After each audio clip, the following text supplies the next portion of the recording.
kati ya Paris baartiste engagé oyo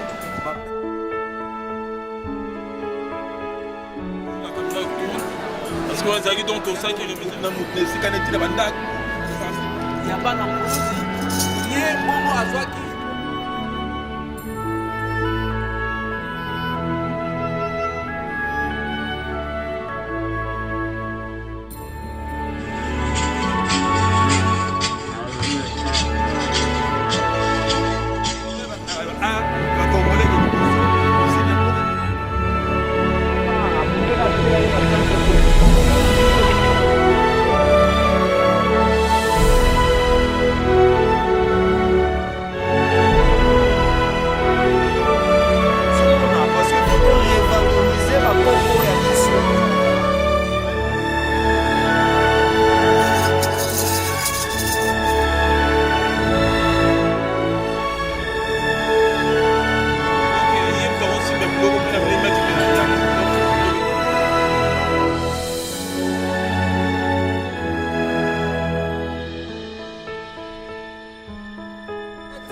ezali ekeko ya Congo ya bana mvuluzi.